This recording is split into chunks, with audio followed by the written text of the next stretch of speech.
কত ভুল আপনি করেছেন, কত অন্যায় আপনি করেছেন, কত পাপ আপনার হয়েছে, কত মিথ্যা আপনি বলেছেন, কয় ওয়াক্ত নামাজ ছেড়েছেন, কয় লাখ টাকা ঘুষ খেয়েছেন, কত যৌতুক আপনি খেয়েছেন, কত মিথ্যা আপনি বলেছেন।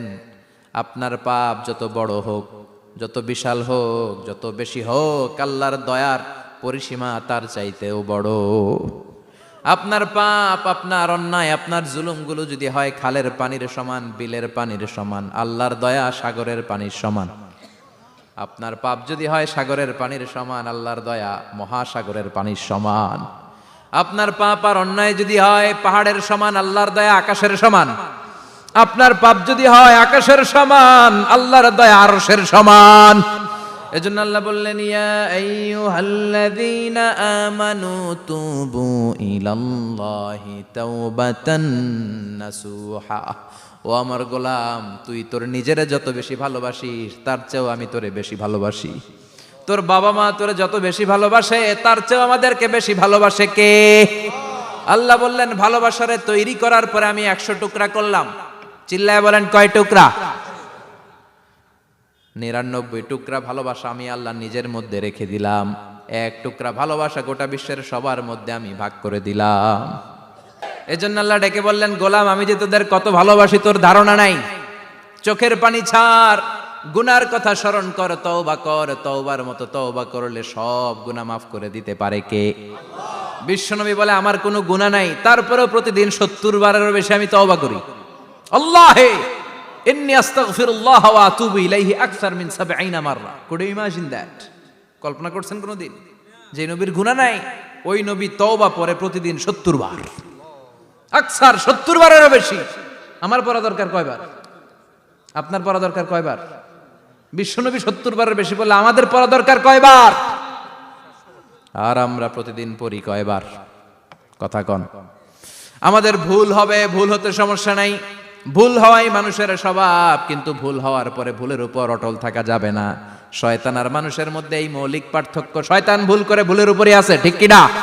ক্ষমা চায় নাই, কিন্তু আমরা সকালে ভুল করলে দুপুরে মাপ চাই কার কাছে? 19 সালে ভুল করলে 20 সালে মাপ চাই কার কাছে?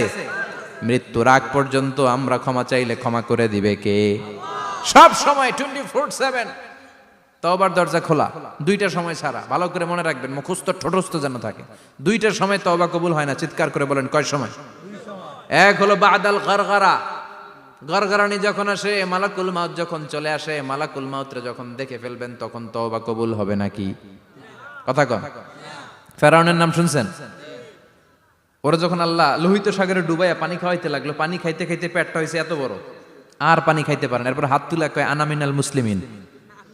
কোরআনের আয়াত, আনা মিনাল। হাত তুলে কয়, আমি মুসলমান। ফেরাউন না বলে মুসলমান, আমরা যাবো কই? কথা কন। ফেরাউন হাত তুলে কয়, আনা মিনাল মুসলিমিন। আল্লাহ কয়, টাইম ইজ আপ, দেরি করছস। অনেক সময় দিলাম, অনেক সুস্থ রেখেছি, ক্ষমতা দিয়েছি, দাপট দিয়েছি, তখন যদি ঘাটটা নত করে, মাথাটা নত করে একবার ক্ষমা চাইতি, ফেরাউন তোরেও ক্ষমা করে দিতাম। কিন্তু সময় শেষ হওয়ার পরে আমি মুসলমানদের অন্তর্ভুক্ত বললে কোনো লাভ হবে নাকি? আল্লাহ বলল, সময় নাই, সময় শেষ। কারণ মুসা আলাইহিস সালামের চাচাতো ভাই অনেক দাওয়াত দিল, জাকাত দে। কারণকে জাকাত দিব না, এই সম্পদ আমি কামাইছি, আল্লাহ দেয় নাই। মুসা আলাইহিস সালাম বললেন, তাহলে আযাবের অপেক্ষা কর। আযাব চলে আসলো। আল্লাহ বলেন, মুসা সেফ জোনে যাও, সরো, এখনই আযাব। ফাখাসাফনা বিহি ওয়া বিদারিহিল আরদ। পুরো ফাইয়ুমের জমিনটার আল্লাহ কাঁপিয়ে দিলেন, আর কারুনকে সহ পুরো সম্পত্তি তার জামিনের ভিতরে দাবিয়ে দিলেন। হাঁটু পর্যন্ত কারুন দেবে যায়, ভাবছে উঠে যাবে। কোমর পর্যন্ত দেবে যায়, ভাবছে উঠে যাবে। গলা পর্যন্ত যখন দেবে যায়, আর সুযোগ নাই। কয়, মুসা আমার সব সম্পত্তি তোরে আর তোর আল্লাহরে দিয়ে দিলাম, আমারে বাঁচা, আমারে সব সম্পত্তি তোর আর তোর আল্লাহর, আমারে খালি বাঁচা। চাচা আপন প্রাণ। আল্লাহ বলে, সময় শেষ। তার মানে বাদাল গারগারা তওবা কিন্তু আর কবুল হয়। এই হলো একটা। নাম্বার 2, বাদা তুলুই শামসি মিন মাগরিবিহা। প্রতিদিন চাঁদোলাতে সূর্য কোন দিক দিয়ে ওঠে? কথা কয় না? পূর্ব দিকে। কিয়ামতের আগ দিয়ে সূর্য আর পূর্ব দিকে উঠবে না, পশ্চিম দিক থেকে উঠবে। যেদিন প্রভাতে পশ্চিম দিক থেকে সূর্য উঠবে, ওই দিন থেকে তওবার দরজাটারে বন্ধ করে দিবে কে? আল্লাহ। তার আগ মুহূর্ত পর্যন্ত জীবনে যত গুনাহ করেছি, অন্যায় করেছি, চোখের পানি ছেড়ে ক্ষমা চাইলে ক্ষমা করবে কে? শয়তান আল্লাহরে চ্যালেঞ্জ দিছে, আল্লাহ তুমি আমারে জাহান্নামে পাঠাবা, আমিও তোমার বান্দা করে লয়ে একসাথে জামাতে ঢুকমু। একা ঢুকবো না, একা যাব না, তোমার বান্দাদেরকে সবগুলারে জাহান্নামী বানায়া তারপরে ঢুকমু।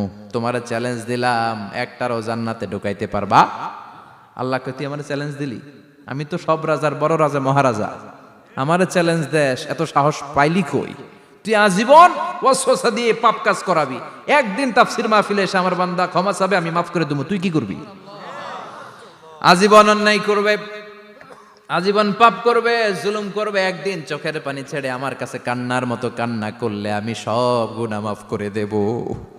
এজন্য আল্লাহ বললেন, ইয়া আইয়ুহাল্লাযীনা আমানু তুবু ইলাল্লাহি তাওবাতান নাসুহা। ভুল করেছো, তওবা করো, মাফ করবে কে? সাইয়েদনা আদম আলাইহিস সালাম ভুল করলেন, দুনিয়ায় এসে শত শত বছর কাঁদলেন, কিন্তু ক্ষমা হয় না। আল্লাহরে বললেন, আল্লাহ কি করলে ক্ষমা পাবো বলো? ফাতালাক্কা আদামু মির রাব্বিহি কালিমাতিন ফাতাবা আলাইহি। আল্লাহ বললেন, ও আদম, তোমারে কিছু কালেমা শিখায় দেই, এই কালেমাগুলো দিয়ে আমার কাছে দোয়া করো, ক্ষমা করে দেব।